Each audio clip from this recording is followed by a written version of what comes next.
This is the square in the centre of Eynsham, a little village, well not little village, quite a big village, about 7 miles west of Oxford, UK. And this here is the Bartholomew Room, which was first built in the early 18th century. And it's here that is going to be the centre of the Eynsham Heritage Day on March the 19th. There'll be a display in the Bartholomew Room and tours of the Abbey site and of the village. And if we turn now towards the left, we can then see St Leonard's Church, and that's basically a 12th century church, but the tower itself we think was the entrance gateway, northern entrance gateway to the great Abbey of Eynsham, which lay beyond it. Anyway, we're not going into the church, we're going to go around to the side here through this gate. Anyone can go through this gate, and as we do so, we've got to imagine that looming ahead of us is the great Abbey Church, which was here from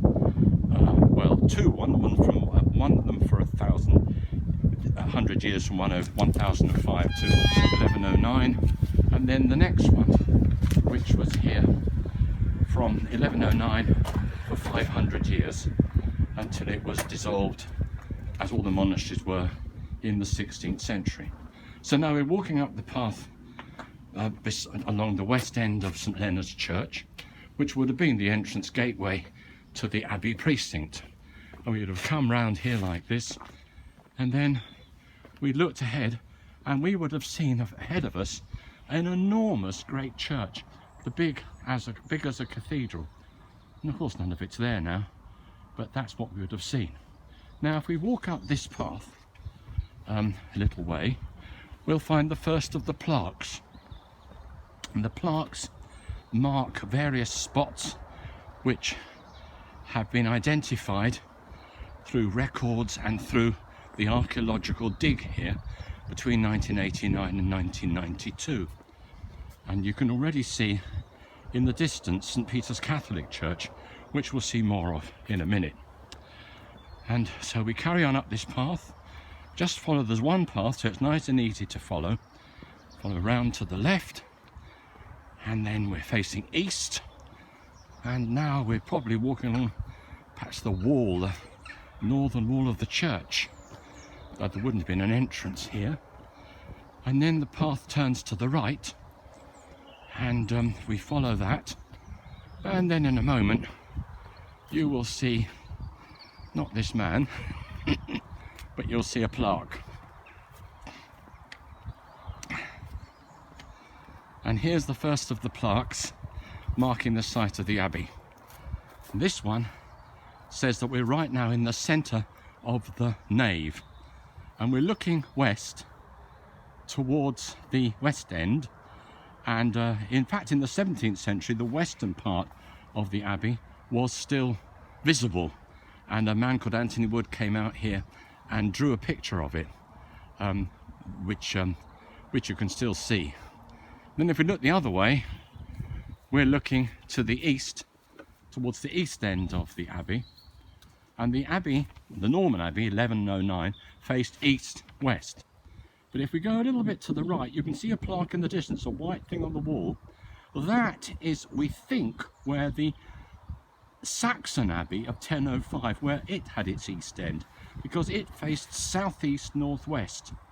And so there, over there, is the spot which we think was the chancel of the Saxon Abbey, and which became the chapter house of the Norman Abbey of 1109.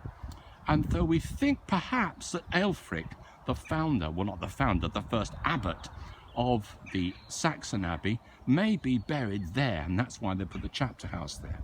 Anyway, we turn now and we go through this gate,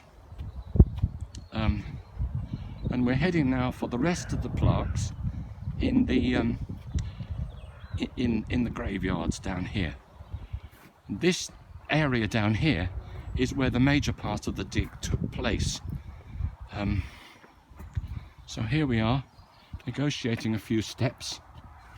Down we go, and opening the gate, hopefully, with a bit of an effort, we find ourselves in the Catholic Church's graveyard. And you'll see over here in the distance another of the plaques. So if we walk over here through the graveyard, we'll find this plaque.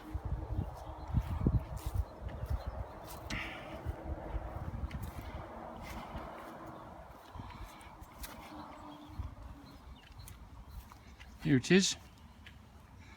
And this is the southwest corner of the cloister.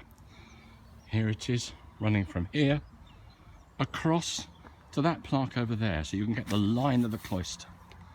The cloister would have been an enormous square, and just to the left here would have been we reckon, the abbot's house. And then over here's another plaque which shows us the line, the southern wall.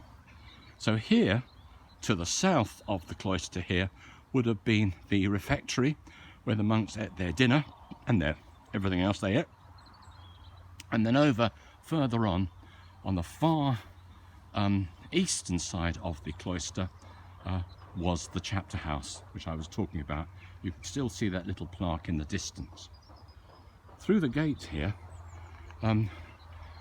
you can see the more of the plaques.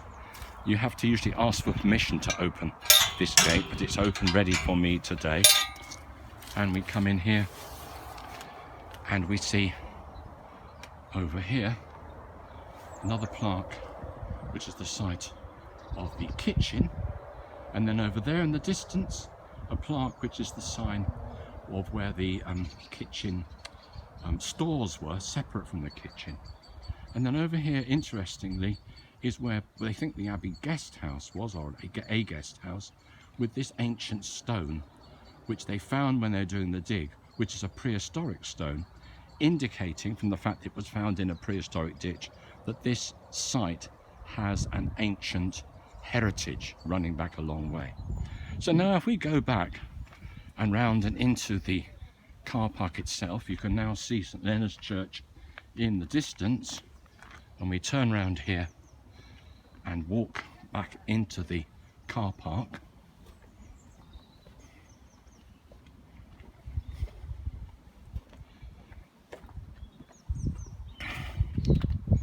And over here on the wall are more details of the Abbey.